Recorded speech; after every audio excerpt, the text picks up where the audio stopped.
Good evening, everyone in India. Good afternoon to those in the UK, and good whatever, wherever in the world you are. This is Chitranjan Agarwal, and with Vivek, co-founders of Playwrite, we have a golfer, a charity walker, a football player, and probably the best all-rounder the world of cricket has ever seen, Sir Ian Botham, to talk to you about cricket, sports, wine, football, and a lot of other things, and most of all his charity and his walks for charity. But we'll start with cricket, and it's over to you, Vivek. Good evening and welcome, Sarian. This is a real pleasure to have you. My pleasure. Thank you. Thanks for inviting me. And just to tell you, we've had your close friend David Gower before this. We've had Greg Chappell and we've had Dilip Vengsarkar. So you probably have to bat in the middle order. Fine. Probably have to do a lot of bowling as well. You got no bowlers in the team yet. You'll have to do it. I know, exactly. That's my worry. Sarian, we'll start off by talking about your early career. And I was a schoolboy in England. I used to watch cricket. I heard of you breaking into the England team at a very young age. And you were probably, in my view, the most exciting cricketer that England produced. English cricket, probably, I mean, they were playing very well. They were playing safe and Boycott, Cowdrey, people who used to play defensively. And then you came and started batting flamboyantly and you were bowling these swingers. So tell us how you had this almost West Indian kind of approach to the game. What were your early years like? Well, I think first and foremost, the way I play cricket is the way I try to lead my life. And that is that if you're entertaining people, whether it's at a dinner or whether it's on a golf course or whether you're playing football, cricket, whatever you're doing in that environment, I am a great believer that if I'm enjoying doing it, then hopefully the people who are paying to watch it are enjoying it as much. So first and foremost, I think cricketers, any sportsman at the highest level, the first priority is you are an entertainer. And if you play the game well and exciting, I'd much rather people leave the bars when I walk to bat rather than to go back to the bars, which they did with quite a few of the players I played with in the early days. Right, you are. But not your friend David Gower, who was just so elegant. And I was telling him that Richie Benaud actually called him majestic one day and then added, he said, casually majestic. What are your impressions of David? He was such a good friend of yours. Yeah, he's one of the most talented players I've ever played with. Frustrating at times because he is so good, and sometimes I think he found it a bit too easy and he'd get himself out. But he countered that with some of the finest innings I've seen in all formats. One day cricket, a magnificent 100. I always remember he got it in Brisbane at the Gabba against the Aussies. No, look here, he's a fantastic talent, one of the best, probably the best left-hander that arguably England have ever produced. That's right. And your friend Bob Willis, another one who went on to commentate with you along with David, you and Bob. I mean, we used to watch these matches and cricket has increased so much. We probably saw much more of you as a commentator than we did as a cricketer. We didn't have much cricket live in India. We even had to watch the final of the 1983 World Cup, which India won. We watched only half of it live. And those were But we've seen you commentate. Tell us about your friendship with Bob, not only during your cricketing days, the 1981 Ashes, the comeback, 8 wickets by Bob and your century before that, and the Aussies were bamboozled, and then going on to become great commentators and friends, and finally you had to bid goodbye to him. Yes, that was a very sad day. I was lucky enough to be with him shortly before that happened, before he passed away. He's without doubt one of the best friends I've ever had, one of the best mentors.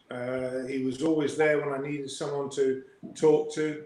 But apart from that, we had so many great times together on and off the field.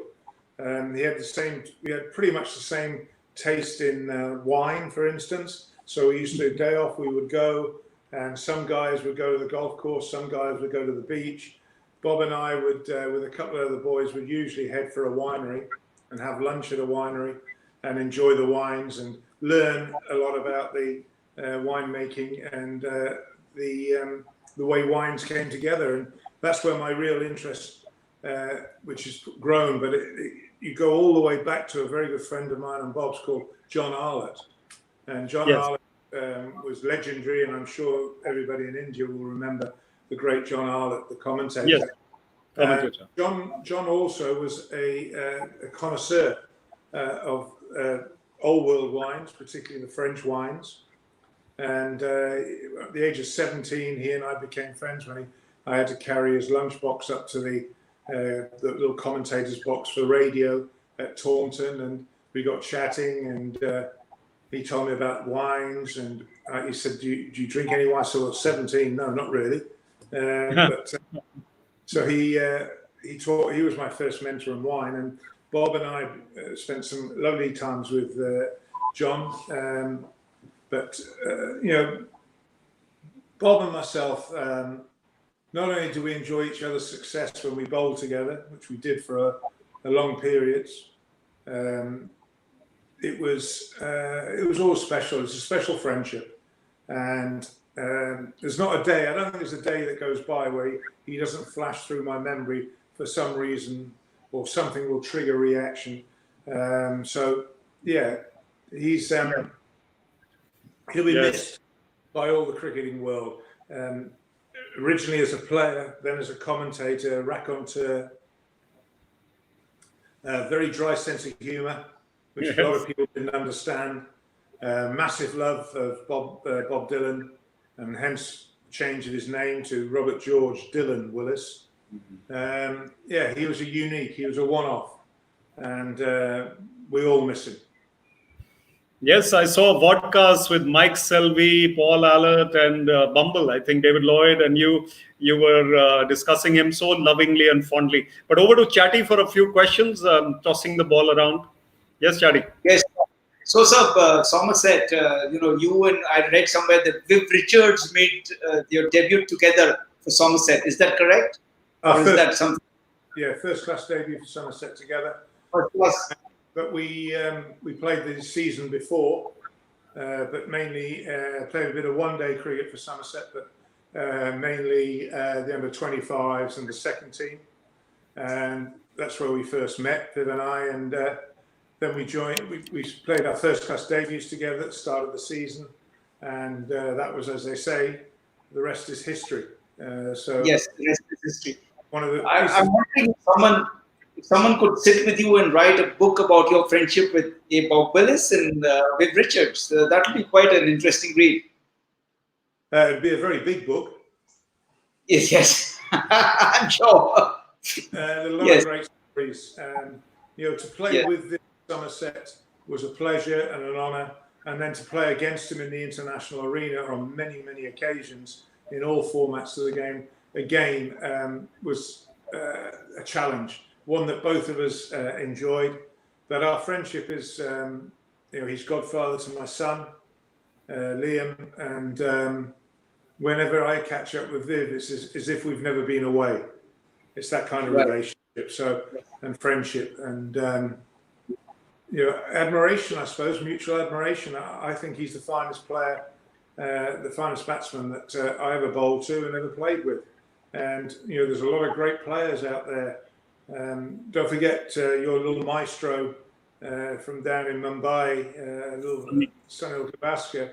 Sonny played at Taunton as well for Somerset when Viv was away or touring England, and Sonny stepped in and played. So got to know Sonny and Pammy very well, Rohan and the rest of the family and friends. So Sunil will always be very special in our hearts. I always look forward to catching up with him. We nick off and have a meal together, but usually when I'm in, as I am now, when I'm in India, I tend to be on the wagon, so to speak, so no drinking. And so Sunil used to think that was great because it saved him a lot of money because there was no wine coming in from other parts of the world to have with a meal. So but no, Sonny was great fun. Played a lot of cricket with him. He was my 100th Test wicket with Sunil Gavaskar. Sonny and I had a great time together. Really enjoyed his company, and what a magnificent player. Yeah, Vivek, I think you should Thank you. build up on. Sorry, Chad. Yes, thank you for mentioning Sunny and Viv. I was going to ask you, but now we're going to ask you about a legendary all-rounder like you, and that's because we are from Chandigarh. So Kapil Dev, and you had one prime minister now from that quartet. Imran is the prime minister of Pakistan. Richard Hadley. So how does it feel to be part of such a great quartet? And at that moment, did you honestly think that these guys were as good as you, or did you think you were better? And were you always confident about doing them? Well, I think the first and foremost thing is that what a privilege to play in that era. We talk, people were spoilt with all-rounders for that 10, 15 Yes. year period.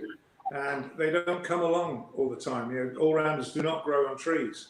And not when they're good enough to play for their country as a bowler and good enough to play as a batsman. And that doesn't happen very often. And there was a glut in that period and a lot of rivalry. And whenever we were on tour, the first name I'd look was to see how Imi's done or how Keps has done, or Richard, whoever. And obviously, I haven't seen Imran for a long time. He's a very brave man doing that job, in my opinion.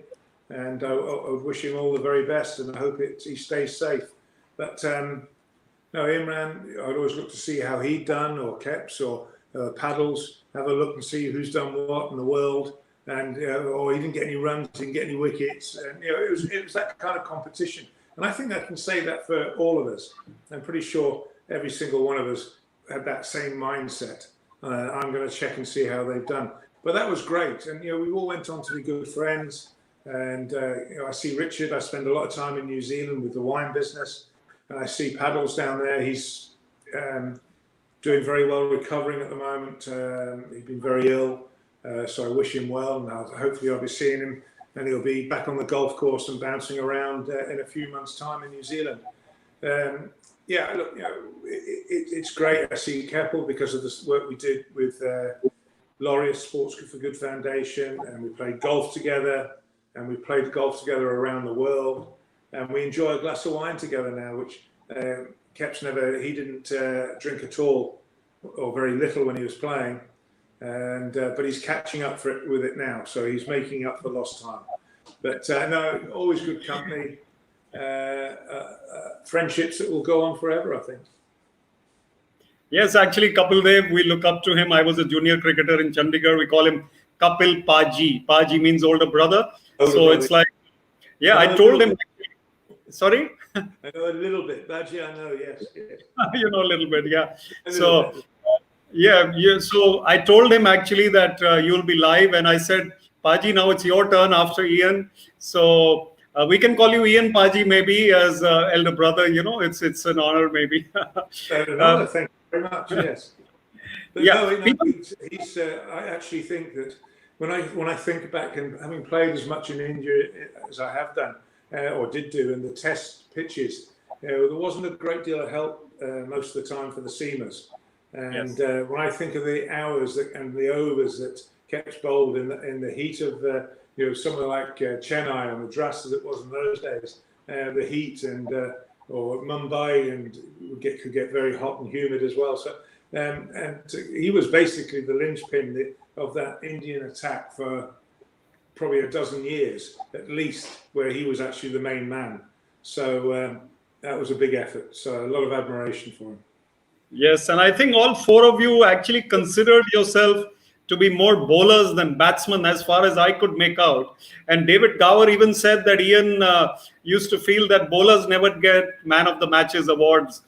So did you think of yourself as more of a bowler, although your batting was just superb? I mean, I saw your stroke play in the Ashes, just to go through that. And you were always aggressive. You even opened in the 92 World Cup, which you reached the final, and I bet there's a regret you didn't win it. But tell me these two things, being a bowler over a batsman, and perhaps also adding about the World Cup and not being able to win it.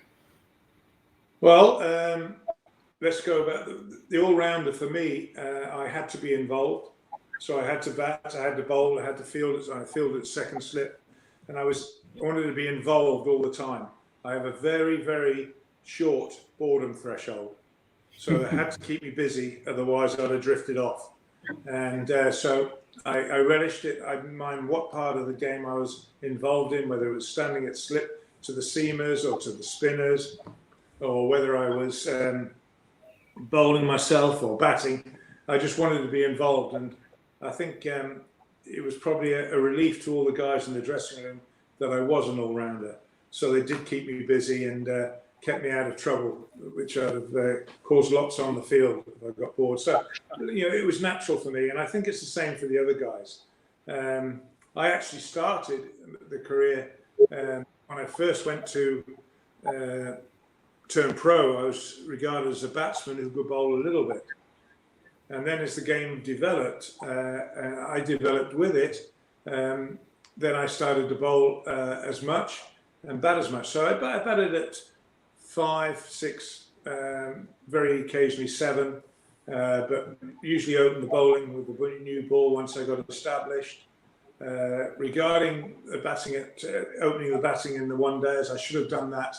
If it had been into the way the game's played today, I would have opened the batting throughout, probably, or certainly been in the top 3.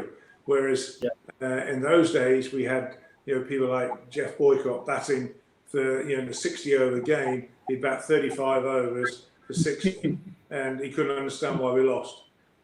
Well, there you go, Jeffrey. But no, so I think the game has grown. It's matured. The skills levels in cricket in the one-day games have certainly improved. It's not just a complete, T20 is a bit of a slog-a-thon, but the 50-over game has become more, sides tend to be aggressive from the first ball, but controlled aggression more often than not. People like Brendan McCullum, who came in and took it straight, Guptill and McCullum, Manchin bowling to those in their, when they're in form and playing well on a good wicket. So, the game's evolved. I think the standards of outfielding in particular, have improved. But the general skills, no, they'll never change that much because you've got to bat and you've got to bowl, but you can be helped by the fielding standards around you. Yes, but captaincy was a little difficult initially. I mean, you didn't really feel comfortable perhaps, and you expected others to be like you. So it was good that you left it. And we would compare you a little bit with Sachin Tendulkar, because he wasn't a very successful captain either. He probably expected everyone to be Tendulkar. So was that the case for you? I think the problem is that, I think Sachin set the bar so high that really no one was ever going to get up there with him. Some got close, tried, the Wall, Raul, Dravid, and Laxman and Sehwag and all these guys. They all were great players, but the bar was set so high it was almost impossible for anyone else to get up there. Well, it is impossible. That record will probably stand forever, or certainly in our lifetimes anyway. So captaincy is something that I think I'm not the kind of guy. I couldn't go up to someone who just dropped the easiest catch in the world and go and tap them on the back and say, never mind. That wasn't in my nature.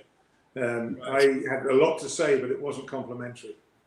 And you're a professional sportsman. If you can't do that, then really you're wasting my time and your time. It was more my attitude then. So I look, and also it didn't help. I was captain for 12, 13 tests, or I don't even know how many tests it was. But I know one thing I do know is 10 of them were against the West Indies in their pomp at their very best. 5 at home and 5 away. So and we lost 2-0 and 1-0. Not 5-0, 5-0, so it couldn't have been that bad. But no, I think when I walked away from it, not just for myself, but for my family, I went back to being what I did best, and that's play cricket. And I was more of a general than a commander. So I was quite happy to be the senior pro or the enforcer, but I felt that captaincy. Perhaps I didn't grow into the subtleties of captaincy, or I wasn't prepared to accept the subtleties of captaincy. So it didn't bother me, and I never really wanted the job back. So I was quite happy. I had to go. did there. I've got the T-shirt. Move on. Move on. Chatty, move on to you now, and maybe Ben Stokes, you want to ask him about? No, first I'd like to ask him more about that thing in 1984 October when a certain hotel in Lahore went on strike when he said his famous comments on radio about Pakistan as a place. So we want to understand the context of that mother-in-law comment. Do you know, I have never understood the reaction from the media because it was a flippant. I thought it was quite a funny remark. You know, how's it getting on? How you get on in Pakistan? Well, it's the sort of place I'd like to send my mother-in-law, all expenses paid. No, I thought that was quite cool. And it was meant to be funny. It was meant to be a laugh. But there you go. It was a mountain. Talk about mountains out of molehills. Molehills, yeah. That was Mount Everest out of the smallest molehill ever. But you know what the hell? You know, you forget about it. It didn't bother me that much. And in actual fact, though, my mother-in-law and my father-in-law both went to Pakistan, and they went and they had a great trip. Did you pay for the trip? Yeah, they had a great time. So did you pay for the trip? Did you pay for their trip? Your father-in-law and mother-in-law? Did you pay for? I arranged the trip. Okay. It. Went through one of the national newspapers who said, "Oh, we'll do that," and they went and they had a photographer and they ran the whole show. So they had a great time. Okay, fantastic. Okay, so you were actually about to sign for Crystal Palace, and you then decided to choose cricket, right?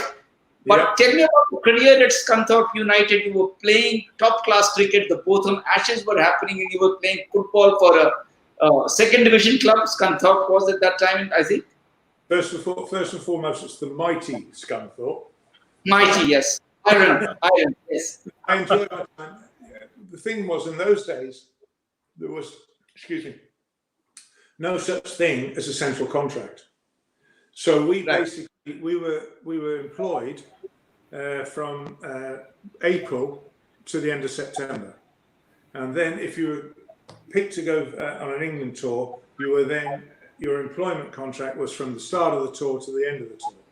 So in between, there's 3 or 4 months. So I'm not one that's going to go running around a field on my own. So I went and local football team from where we lived was Scunthorpe United. I played football all the way through my childhood. As you say quite rightly, I was offered first division as it was in those days, 2 or 3 first division clubs, saying, we'd like to sign you, what have you. I spoke to my father and I said, look, Dad, or Les, as I always called him by his name. I said, look, Les, what do you reckon, cricket or football? And he said, look, you can play football and you're a good centre-half. He said, but I'm going to be honest with you. He said, you're a better cricketer. And my father was a very talented sportsman. So that was it. That was at 15, I decided to go that way. So when I lived in not far from Scunthorpe United and I had to do the training and I wanted to keep fit before I went on tour, I went and rang the club up and went and started training with the boys. By the end of the first week, I signed a contract. And the middle of the second week, I was playing for the reserves. And then I was there on and off. I've got a lot of great friends up there I played with. We had some fantastic times and great memories. And now I'm president of Scunthorpe United. Yes, I believe, yes. And some viewers might not know, but Sir Ian scored a hat-trick playing for Scunthorpe United. I read somewhere. But if you were to pick between... I scored a few, but that was in the reserve team. First team, I didn't score, but I went on loan to Yeovil Town down in the southwest. I scored for them, but no, it's centre half more than the centre forward. So my job was to stop them scoring rather than go up there and score. The odd goal here and there, but. So, would you pick Liverpool or Manchester United? Or you're a bigger fan, supporter of Liverpool or Manchester United? We have this debate going on amongst friends right now here. Me, yes.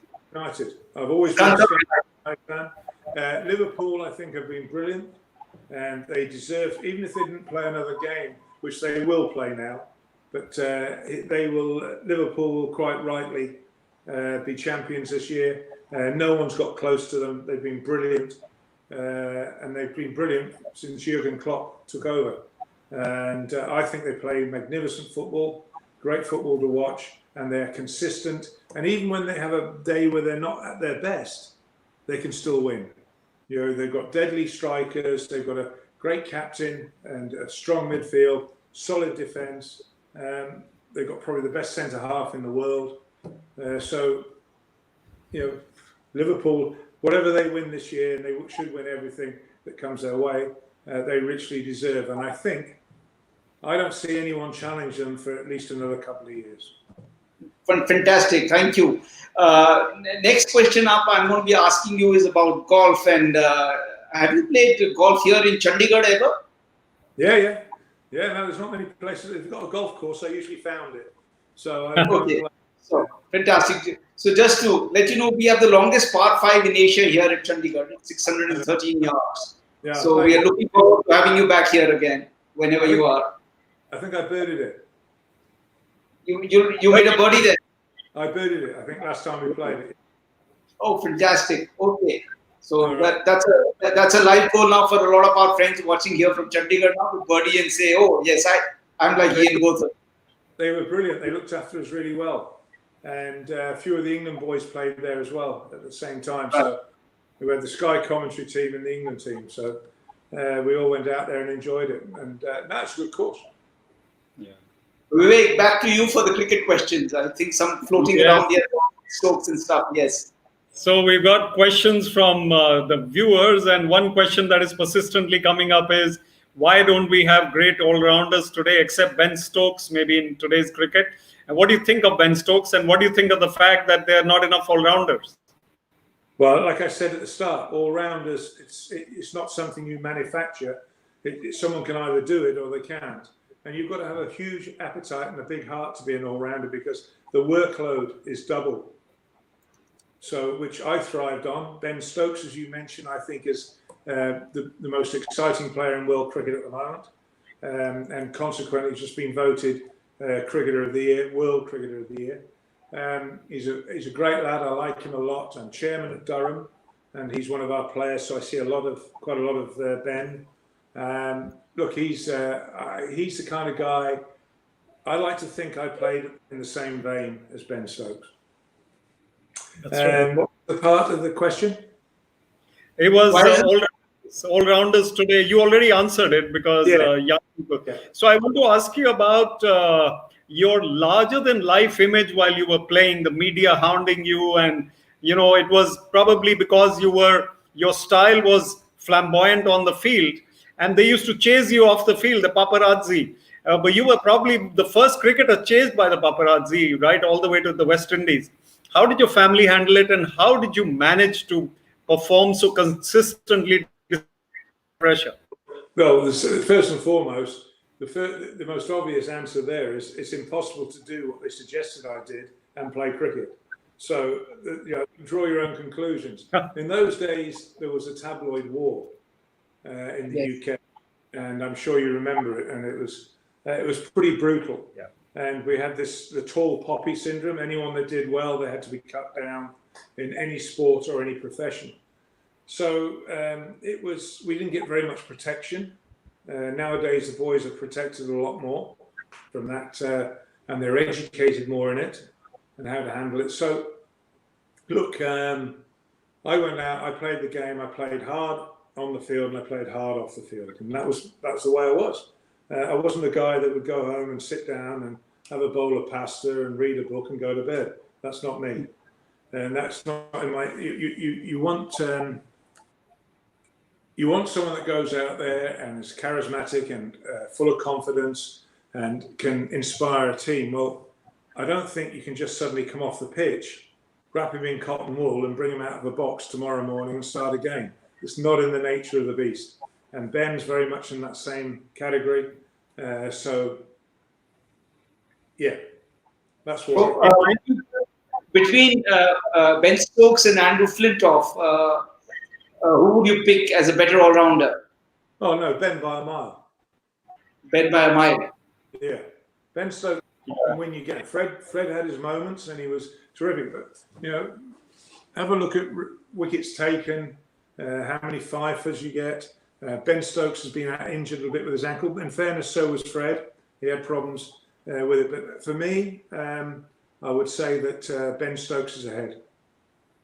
Just to take you back, Sir Ian, to the 1981 Ashes, I mean, that is like a filmy movie story. You were down and out, you resigned as captain, you came back and you played the game of your life at the 3 test matches that you won after that. And you also said at that time or later that changed the mood of the nation in a way, because you were going through some turmoil, 82 perhaps, some riots and other things. And the nation was, I mean, UK, probably feeling low. And your performances actually changed the mood. Talk about that. Well, England was in disarray. We had the miners' strike. We had half of the cities were burning. We had riots. And I suppose Headingley came along at just the right time. Everybody suddenly had something else to focus on, something else to enjoy. And I think that definitely made a difference. Regarding, it was tough. It was tough in those days. I gave up the captaincy because the England selectors decided that they would give me the captaincy 1 game at a time, which is ridiculous. Yeah. We can't have any kind of continuity. And after the second game at Lords, I just said, this is ridiculous. And I resigned. And I always remember Mike Brearley came up to me when we were at Leeds for the next game. And the nets, which I need to say wasn't in because I hate nets. But I was wandering around and Mike Brearley came over to me and he said, listen, Beefy, he said, mate, do you want to play in this game? Are you all right? I said, well, if you think it's a mental problem, then you know for a fact there's no problem there. There's a cavity, so there's nothing to get to. There's nothing we're going to worry about there. And I said, of course I want to play. It's Australia. It's the Ashes. And the rest, they say, is written down in folklore. So, I think of Bob, the other end, my great mate, picture of him over there. And Bob, and I look at it and I think, well, everyone forgets that RGD Willis bowled 15.1 overs and got 8 for 43 in a tight situation. It was an amazing game for a lot of people for a lot of reasons. Bob was nearly not picked, and because he had a no ball problem, which he was having throughout that series. And in that 15.1 overs, I think I'm right in saying he didn't bowl a single no ball, and took 8 wickets, and he was a man possessed. And when you think Australia were 50 for 1, chasing 130, and they ended up, 10, 15 runs short. So, it was a very special game for a lot of people. And I think it also gave a lift to the team, the dressing room, and the country. And then we go on and we win the series comfortably in the end. You know, Ian, I speak a lot on leadership, and I often give the example that you said, Mike Brearley has a degree in people. That was your quote. And how did he manage to get the best out of diverse personalities, you, Bob, the others, Boycott? And how did he succeed as captain despite not being, if we put it very mildly, not being the best batsman in the world? Well, let's be honest, if you played today, he wouldn't be picked. Right. Because you have to contribute in all departments now. There's no luxuries. You don't even see, or very rarely do you see someone who's just a spin bowler. Everybody has to be able to contribute in one form or another. So, but Breers, he was quite unique. I see him quite often. He hasn't changed. But he is one of the brightest people I've ever known. And literally, I don't know if you guys you would have seen it, I'm sure, Star Trek and the movie and the film. Well, there's a guy on there called Spock with the big ears and what have you. Yeah. Well, if you think about him, he could get into people's minds on the show. I'm telling you now that he was second, because the first man to do that was called Michael Brearley. And Mike Brearley, he would come up to you, and the first time you met him, he would actually, it was almost like you felt his eyes weren't looking at you, they were going inside your head. And needless to say, he wasn't there very long with me, but then he analysed everybody and he got the best out of them because he looked at the bigger picture, where when I was captain, I looked at a very small picture. He looked at a much bigger picture. Yes, he has a degree in psychoanalysis, I believe, yes. Well, that's what he does for a living. And that's what he does. Yeah, I think PhD. yeah, he has to go inside some pretty weird heads. So no, he was terrific captain, the best captain I played under. Quick question to the audience. What do you think of the current Indian team? How do you make out the current Indian team? And the second part is your views on T20, which are quite. Well, I think you've got one of them. I think Virat Kohli is. He's actually a great ambassador for Indian cricket. I think that the way he plays the game, he's competitive, he's tough. He's the new Indian. You wouldn't have seen that 10, 20 years ago. Now you see it aggressive, take the game to the opposition, stand up for his players. And I've got nothing but admiration for Virat. I'd like to spend more time with him. You know, I know him, obviously, and we've met, but I'd love to spend a day with him. I think he'd be interesting to talk to. I think he'd be fun to talk to. And who knows, before I get too much grayer, and then maybe I can catch up with him and have a bit more time. But no, I think the Indian side, I think Virat is steering the ship pretty well. He's lost a few key players, but he does get them back. And the problem with, I think what everyone would like to see in India is India doing better abroad, you know, when they tour. The record, you know, and I know, it leaves a little bit to be desired. It needs a bit more. But so you've got to be prepared to adapt to the conditions. And I think if you've got a captain that can do that and lead from the front, well, Virat Kohli's the man, and he'll take India forward. I'm sure Virat will spend that day with you. Vivek, yes, please. Ian, very quickly. Sorry, go ahead. Against him, yeah. I only want to play against the best, don't you? When you're a gladiator, you go into the ring, you want to beat the best. That's Yes. right. Yeah, I'd love to have played against Virat, but I admire him. I admire his enthusiasm. He never tires. It's all the way through the game. Not just when he's batting, when he's out in the field. You know, he's buzzing. He's setting standards, and he expects the rest of the team to follow. Your second question, T20. I think T20 has a place in the cricketing world. I think it's a great way to bring youngsters in to come and watch the game. The razzmatazz, you know, the party atmosphere. But I think you've got to be very careful that international cricket doesn't get swallowed up by T20. Because for me, the reason it's called a test match is because it's over 5 days and it tests you physically, mentally. It puts everything, all kinds of strains on your body over 5 days. Conditions can change and vary. The pitch changes. So it is the test, the ultimate test. And I think every single player that plays Test cricket will always regard it as the ultimate number one.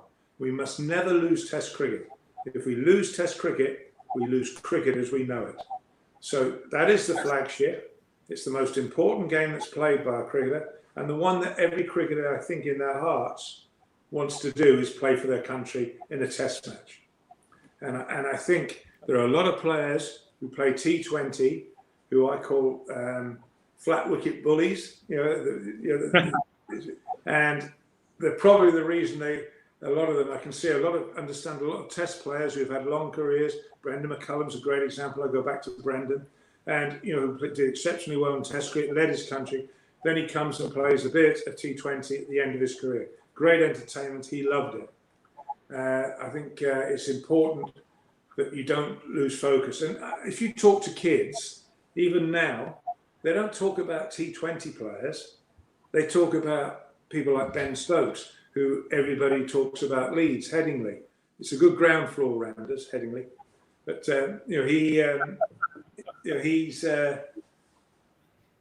he's the kind of guy that inspires kids to want to play cricket. And I think Virat does exactly the same in India. Ian, very quickly, who's the greatest batsman you ever saw, the greatest bowler you ever saw, and the greatest fielder? Well, that's very simple. The greatest batsman I ever played with and against was Viv Richards. Yeah. I think that he's one player who can adapt to any format and still be king of the castle. So Viv Richards, and then you can take your pick out of about 12 West Indians who are all about 6'6", exception of Malcolm Marshall, bowled at 100 miles an hour and were very effective. Before Joel Garner's shoulder injury, he was very formidable because on any pitch, when you come from that height, he got bounce. So a real handful. Malcolm Marshall, Andy Roberts, Michael Holding, Patrick Patterson. The list goes on. Corey Walsh, Amby. Where do you stop? Dennis Lilly, exceptional, fantastic. I would say those guys really. They were Wasim Akram? They were tough. Wasim Akram of Pakistan. I didn't play as much Test cricket. I played against him and Wacker a few tests, but Waz, I think, is probably. I thought when Waz came on, he was the new kid on the block, and he didn't let me down. I mean, his pace, his variation, his ball skills, and with Wacker at the other end, it was some formidable partnership, those two. And you were a great slip fielder. Fielding, you have to pick one fielder as well for us. Oh, well, in those days, all-round fielders of great quality. Viv Richards, Jonty Rhodes came in a little bit later. Ross Edwards in Australia in the earlier days. Nowadays, there's so many great fielders. Paul Collingwood. Yeah. Virat. The list goes on. Absolutely. One of the greatest catches I saw was Mark Waugh, close to the wicket. Mark. Yeah. Exceptional. Okay, so Ian, we come to talking about your charity, for which you were knighted. You've already collected over 20 million pounds through your walks. So we would like you to talk about a little about these charity walks that you do and your virtual walks that you're planning to do, which is going on currently. We would like you to speak about that. The walks were very successful. When we did John O'Groats to the Land's End the first time, I said I'd do it. I didn't tell anyone else what I was going to do. And then my geography wasn't very good in those days, and I didn't realise it was the best part of 1,000 miles, which we undertook. We knew nothing about, but the response from that one walk really spurred everything else on. And just in the buckets, don't forget, this is in the mid-80s, just in the buckets with people walking alongside, we collected over £1 million just in the buckets. So then you have the pledges and all the other money coming in, and it rolled on.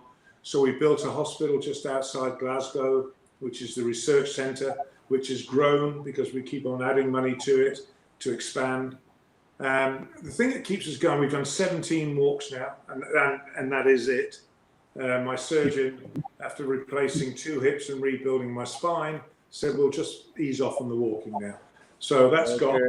But we have other ways of doing it, and you mentioned it there. The Beefies, if people want to have a look at it, beefiesfoundation.org, and you'll see a lot of the stuff we're doing there. The virtual walk, we are actually, you can pick one of the walks or a combination of the walks, and you as a family can do it all together. So you can go out and do a 3-mile walk in the morning, but you record it on your apps or whatever, and you just total it up. And the virtual walk is a way of supporting the charities. A lot of the charities need help at this moment in time. We have a cook along, which might interest a few of my friends in India, because one of the dishes is actually from that part of the world, almost more so Sri Lanka.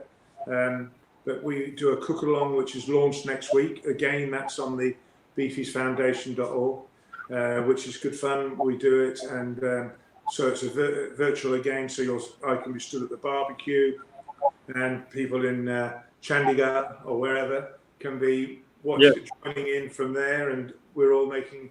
I'm talking them through what we're doing. So there's things like that. We have an Inside Edge project that's coming up, which is a podcast, a bit like yourselves, gentlemen, for cricket, but myself with sports and entertainment. So people like Warren, Ponting, these are the kind of guys I want to speak to. Virat, Sachin, Ravi Shastri on the management side rather than a player, stuff like that. So, which is different. So talking to lots of friends from not just sport, but from the entertainment world as well. So Inside Edge, and you can get all that on there. We also have a Twitter handle, which is at Beefy Charity, and the Facebook page, which is, well, I had to get my grandchildren to write this down because I don't know how to use Facebook. It's a bit beyond me. I've managed Twitter and that's it. But Facebook is Beefy's Charity Foundation. So those are the ways to get involved. We're still very active. Obviously, with the terrible virus that we've had here and you've got worldwide, which, by the way, it looks like India is doing very well in controlling it. But because of that, the NHS over here has been heavily sponsored by charities and fundraising for that charity. So a lot of the other charities are suffering. So this is a chance for us to keep, we have about 6 or 7 charities under the foundation, and this is a way of keeping those guys going as well. So yeah, look, come and have a bit of fun. The cook along should be a lot of fun. And then the Inside Edge, like yourself, right, yeah. You know, it'll get the right people on and people enjoy it from all walks of life. Perfect. Just, BT sir, just to add over here, you know, one of India's finest golfers, Shubhankar Sharma's father and Shubhankar both are watching this right now. Yeah. And they're inviting you for golf and asking if are you actively able to play golf right now? Shubhankar is asking that right now. Yeah, well, you can tell him that I'll look forward to catching him at the Dunhill, hopefully. Hopefully we'll be playing in the Dunhill this year, and we'll catch up. But yes, India's produced a lot of great sportsmen, and golf is no exception. Vivek, Wonderful. I think to wrap up, and thank you, Sir Ian. We really are grateful to you, have had you here in Playwrite Conversations. Chitranjan and I have been fans of yours since we were schoolboys.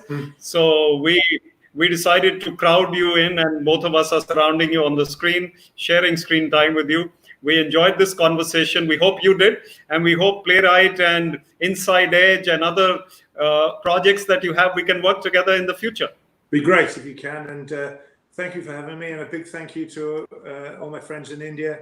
I look forward to getting back over there, and tell Sunil that I won't be on the wagon next time. right. Thank you, sir. Thank you. Yeah, so Ian, having you in Chandigarh soon. All right. I'll come and play golf. I like the golf. Absolutely. And some good wine as well. Thank you. I'll bring some. Thank you, Paji. Thank you, Ian Paji, and thank you, yes, sir. Thank you very much. Bye-bye.